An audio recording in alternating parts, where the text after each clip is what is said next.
हरि ओम. अमृतानुभव.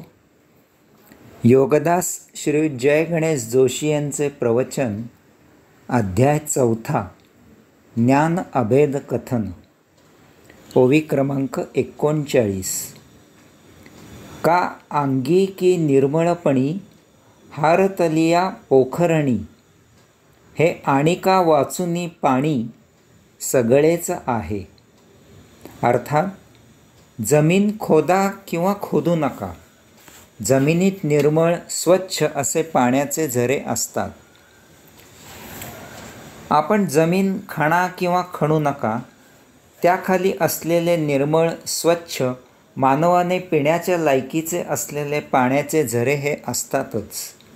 पाणके लोक हे झरे जमिनीत किती खोल आहेत आणि ते प्रति तास किती लिटर पाणी देऊ शकतील हे बरोबर सांगतात. आता पाण्याचे झरे शोधायचे आधुनिक विज्ञानात तंत्र शोधले गेले आहे. झरे शोधण्यासाठी आपल्या जमीन खणण्यामुळे किंवा ती न खणण्यामुळे त्या झऱ्यांच्या अस्तित्वात काहीही फरक होत नाही. तथापि खणलेत तर तुम्हाला निर्मळ स्वच्छ मानवाने पिण्याच्या लायकीचे असलेले पाणी मिळेल हे निश्चित. याचप्रमाणे आपण साधना, उपासना, अध्यात्म, ध्यान, समाधी इत्यादी करा किंवा करू नका. आपल्या अंतःकरणात अंशात्मा आहे म्हणजे आहे. त्यात तुमच्या साधना, उपासना, अध्यात्म, ध्यान, समाधी इत्यादी करण्यामुळे किंवा न करण्यामुळे काहीही फरक होत नाही.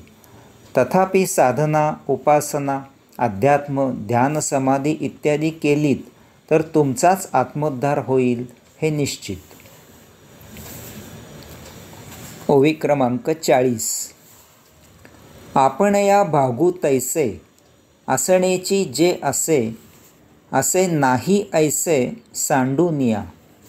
अर्थात अशा प्रकारे आत्मपरब्रह्मांडात आपण त्या पाणक्यांप्रमाणे म्हणजे भक्तियोगाने किंवा वैज्ञानिक मार्गाने किंवा योगशास्त्राने त्याला शोधला असता तो आहे हेच सिद्ध होते.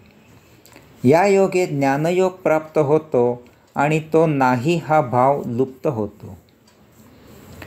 जमिनीतील झऱ्याप्रमाणे तो आहे हे निर्विवाद सिद्ध आहे.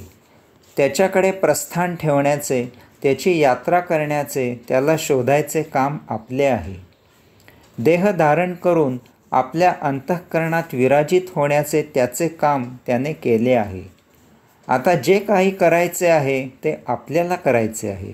त्याला शोधायचा कर्मयोग करणे हे आपले कर्तव्य आहे. त्यासाठी माऊली येथे साधना सांगत आहेत. जमिनीतील पाणी शोधणाऱ्या पाणक्यांसारखे भक्तियोगाने त्याला शोधा किंवा वैज्ञानिक योगमार्गाने त्याला शोधा. त्यासाठी अथक तपश्चर्या करा. सहजासहजी हाती येण्यासारखा तो नाही. तो अंतःकरणातील गुह्य गुप्त गुहेत विराजित आहे. तेथे पोहोचेपर्यंत मार्ग चालणे सुरू ठेवा. यथाकाळी ज्ञानयोग प्राप्त होईल, त्याचे दिव्य दर्शन होईल, साक्षात्कार होईल. ओवी क्रमांक 41. निदेचे नाहीपण निमालियाही जागेपण, असी जे का नेण कोणी होवोनी जैसे. अर्थात निद्रा पूर्ण झाली तथापि अजून पूर्ण जाग आलेली नाही. अशा वेळी निद्राही नाही आणि जागृतीही नाही, हीच ती दिव्य शून्यावस्था आहे. याच अध्यायातील 13व्या ओवीतील उदाहरण दृष्टांत येथे निराळ्या प्रकारे वापरला आहे. येथे माऊली सांगतात की जेव्हा निद्रा पूर्ण होते तेव्हा आपण एकदम जागृत होत नाही. त्यासाठी काही काळ या मधल्या अवस्थेत जावा लागतो. हाच तो शून्यावस्थेतील काळ असतो. निद्राही नाही आणि जागृतीही नाही अशी आपली यामधील अवस्था असते. साधक भौतिकात निद्रेत आयुष्य जगत असतो. गुरुच्या मार्गदर्शनाने त्याची साधना उपासना सुरू होते. यथाकाळी त्याला ध्यान समाधी साध्य होते, शून्यावस्था. त्याला ते दिव्य दर्शन प्राप्त होते. साधक साक्षात्कारित होतो. तो यामधून व्युत्थान होतो, जागृती येते आणि आता तो योगी म्हणून आध्यात्मिक जीवन जगू लागतो. निद्रेमधून शून्यावस्था प्राप्त होते आणि मग जागृती येते. यात प्रगती होते आणि तो सायुज्य मुक्त होतो. आता तो भौतिक निद्रा आणि आध्यात्मिक जागृती या पलीकडे कैवल्यात असतो. ओवी क्रमांक 42. का भूमी कुंभ ठेविजे, ते सकुंभता आपजे, तो नेलिया म्हणिजे तेणे विणे. अर्थात मातीचा कुंभ जमिनीवर ठेवला की जमीन सकुंभ आणि तेथून तो कुंभ दूर केला की जमीन अकुंभ. याला जोडून ओवी क्रमांक 43. परी दोन्ही हे भाग न शिवती भूमीचे अंग, ते वेळी भूमी चांग चोख जे असणे. अर्थात तथापि कुंभ जमिनीवर असला किंवा नसला तरी मृत्तिका जशी असते तशीच असते. माऊली या अध्यायाची आता सांगता करत आहेत. ते सांगतात की मातीचा कुंभ जेव्हा आपण जमिनीवर ठेवतो आणि जेव्हा तो कुंभ आपण तेथून उचलतो तेव्हा ती जमीन अनुक्रमे सकुंभ आणि अकुंभ होते असे सकृतदर्शनी वाटते.